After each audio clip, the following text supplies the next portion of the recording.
வணக்கம். எண்ணும் எழுத்தும் கணித செயல்பாடு. இந்த கணித செயல்பாடுல அளவுகள் பற்றி படிக்க போறோம். ஏற்கனவே ஃபர்ஸ்ட் டேர்ம்ல நீட்டல் அளவை படிச்சிருப்போம். அது என்ன நீட்டல் அளவை?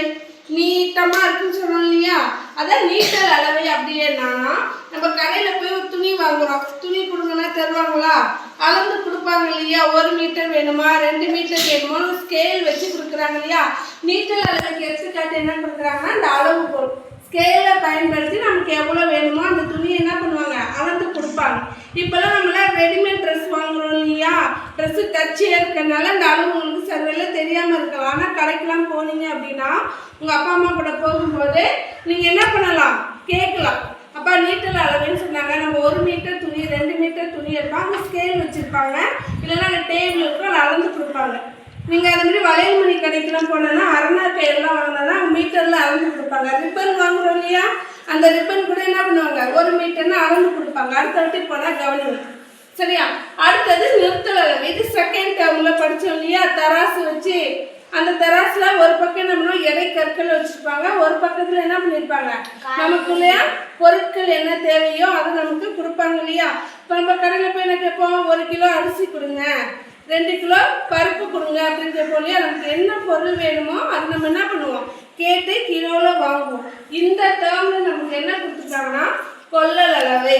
அதுனா கொள்ளல் அளவைனா இப்போ ஒரு பொருள் இருக்குது அப்படின்னா, இப்போ இந்த தண்ணி பாட்டில் மிஸ் வாங்குறேன்னா அந்த பாட்டிலுக்குள்ளே எவ்வளோ தண்ணி இருக்குது, இந்த பொருள் அடைச்சிருக்கு இல்லையா? அந்த பொருள் எடுத்துதான் கொள்ளளவுன்னு சொல்லுவோம்.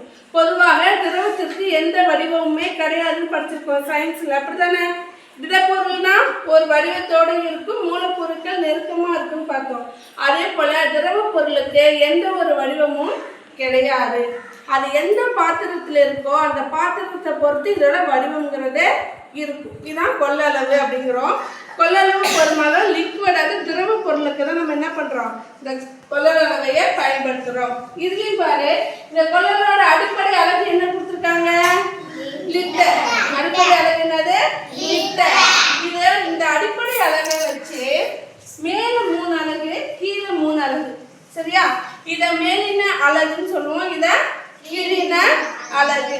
அப்போ மில்லிமீட்டர், மில்லி லிட்டர், சென்டிலிட்டர், டெசிலிட்டர் அப்படிலாம் கீழின அளவு, ரொம்ப கம்மியான அளவுல இருக்கும், சரியா? மேலே போகிற டெகா லிட்டர், ஹெக்டா லிட்டர், கிலோ லிட்டர்லாம் பெரிய அளவு. இப்போ நான் எனக்கு ஊருக்கு போகிறேன், எனக்கு ரொம்ப தண்ணி தாகமாக இருக்குது. இப்போ போய் வாட்டர் பாட்டில் வாங்குறேன் அப்படின்னா எத்தனை லிட்டரில் வாங்குவேன், எத்தனை லிட்டரில் வாங்குவேன்? இந்த பாட்டிலோட அளவு என்ன, 1 லிட்டர், 2 லிட்டர், அங்கே நிறையா இருக்கும். நம்ம வாங்குகிற பொருளில் இந்த பொருளோட அளவு என்னன்னு இதில் இருக்கும், சரியா? 1 போட்டு பக்கத்தில் எல்லுன்னு போட்டிருப்பாங்க. லிட்டர் நம்ம இங்கே தமிழில் சொல்கிறது, இங்கிலீஷில் என்னன்னு குறிப்பாங்க, எல். கிலோ லிட்டர்னா கேஎல், மில்லி லிட்டர்னா எம்எல், சரியா?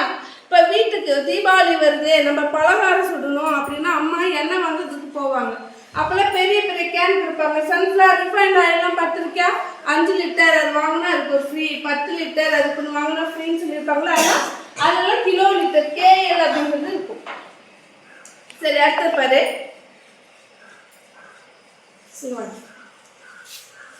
இங்கே பாரு. இப்போ இந்த சிறப்புக்கு நம்ம உடம்பு சொல்லணும்னா டாக்டர்கிட்ட போகிறோம் இல்லையா? இவங்க கொடுக்கும்போது இந்த சிறப்பில் இந்த இடத்துல என்ன நம்பர் இருக்குன்னா 30ன்னு ஒரு எண் இருக்குது. பக்கத்தில் என்ன போட்டிருக்காங்கன்னா எம்எல் அப்படின்னா 30 மில்லியில் இருக்குதுன்னு அர்த்தம். இல்லை எவ்வளோ இருக்குது, 30 மில்லி இருக்குதுன்னு அர்த்தம். இப்போ டாக்டர்கிட்ட போகும்போது இந்த சிறப்பை கொடுப்பாங்க. நீங்கள் என்ன பண்ணுங்க, 3 வேளைக்கும் ஒரு 5 ml குடிங்க அப்படின்னு சொல்லியிருப்பாங்க. 3 வேளைக்கும் 5 ml நம்ம கொடுத்தது அப்படியே குடிச்சிக்கலாமா? கொடுக்கக்கூடாது. அதுக்கு என்ன பண்ணுவாங்கன்னா இந்த சிறப்புலாம் அவங்க வந்து இந்த சின்ன சின்ன மூடி கொடுப்பாங்க. இந்த மூடியில் அளவு இருக்கும், 2.5 ml, 2.5 ml குடிங்க, இல்லை 5 mlனா 5 ml குடிங்க. 5 mlனா இந்த இது ஃபுல்லாக ஊற்றி நம்ம என்ன பண்ணிக்கலாம், குடிச்சிக்கலாம். அப்போ அழகு ரொம்ப சின்ன சின்ன அளவுலேருந்து போயிருக்கு. அப்போ இது நம்ம முக்கியமாக தெரிஞ்சுக்க வேண்டிய 4 அளவு. அரை, இது வந்து 1/4 லிட்டர், 1/4. ஒரு பொருளை 4ஆக பிரிக்கிறாங்க, சரியா? அப்போ 1/4 பாகம்னா அது எத்தனை மில்லி இருக்கும், 250